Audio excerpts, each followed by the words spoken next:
ทุกมื้อนี่อยู่กับไผเด้อเนี่ยอยู่กับลูกจักคน 2 คนตากะบาทเนาะโอ้ยเมียไปใส่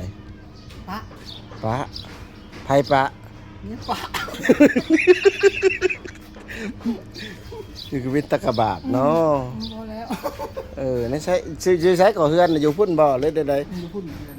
ๆอันนี้มาเฮ็ดเวียกซอยเพิ่นบ่หรือจังได๋ เรียกช่วยเพิ่น เออโอ้เวียกประจำก็ขายกระบองนี่บ่ ใครกระบ้องลุงโลด ฮะ ใครกระบ้องให้ลุงโลดลงทอง โอ้ มาซื้ออีกแล้ว บ่คนอื่นบ่ซื้อนะ มันจะลุงโลดกับเจ้าเปรม อันนี้จังได๋ใส่ดีมันบ่นี่ ใส่ดีตัวนี้ พี่น้องเอ้ยมาเบิ่งเด้อดนๆบ่ค่อยเห็นในคุมื้อนี้ บ่ค่อยเห็น หายากจบเจือเนาะตะกะบาบ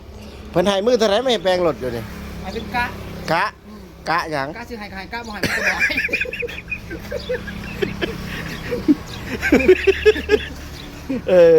ขายถ่านพร้อมเนาะชอบเท่าไหร่ถ่านนี่ ตามนะ อันนี้เผาเองบ่หรือว่าอันนั้น เฮาเอง เผาเองวะเฉพาะเนาะเจ้าตั้งคนขี้ข้านนะเบิ่งเผาถ่านก็จดบ่ใหม่ อันนี้มึงมาจะเวียงกูสัมภาษณ์ข่อยบ่ บ่ ราย เลย การ เนาะ ยังเนาะรายการยัง ชีวิตที่ยังเหลือเนาะรายการนะ ชีวิตยังเหลือ แม่นอืมก็สอบเท่าไหร่นี่ ติดตาม อิงตามวะ เงินมาผ่านไป เอ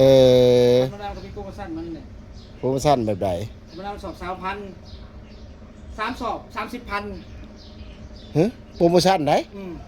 สอบละ20 3สอบ30 3 สอบ 30 3สอบแสนขายบ่ บอกตัวละโปรโมชั่นหมดแล้วเหลือแต่สอบเช้า เพิ่นไปสอบเช้า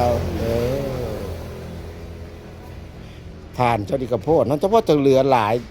ตัวใหม่ตัวบ่ใหม่เก็บกระป๋องนำเนาะได้หนึ่งไม่มื้อหนึ่งประมาณเท่าไหร่นี่เก็บกระป๋องขายนี่ ได้มื้อละ500,000 บ่กระป๋องบ่เลยยัง500,000นะ กระป๋องนี่แหละ ป้าตัวเจ้าเลาะแต่ใช้ฮอดใส่ หึ เลาะแต่ใช้ฮอดใส่นี่เลาะเก็บแต่ละมื้อน่ะก็ เก็ ใช่ บงานบุญงานหยังแล้ว งานเดียว รายการยังเนาะคอยถาม เอ๊ะ รายการยังเนาะรายการมึงเนาะคอยถามรายการยังเนาะเนาะ แล้วก็อันนั้นชีวิตสิยังเหลือว่าสิเหลือหลายเท่าใดน่ะเบิ่ง โอ้ กระเป๋านี่เบิ่งได้บ่ โห คืองามแต่กระเป๋านี่ น้ำใส่กระเป๋าอะไร เบิ่งบ่ได้ว่ากระเป๋านี่ ดึงมาได้ กระเป๋านี่ เอามาแต่คิดแต่ยังน้อยเนี่ยพาไปคลอดอยู่บนฝรั่งเศส มันไปอยู่กำในหันอยู่กำฮอยเฟล เขาเอิ้นหยังนี่ลุยบ่นี่ ลุยวิกตอง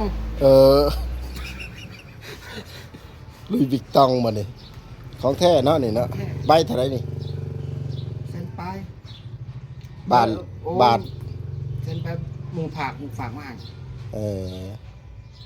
แบ่งผักมาให้ แบ่งใส่ แบ่งน้องก็ร้องอย่างไร อ๋อคิดว่าแบ่งบงแคท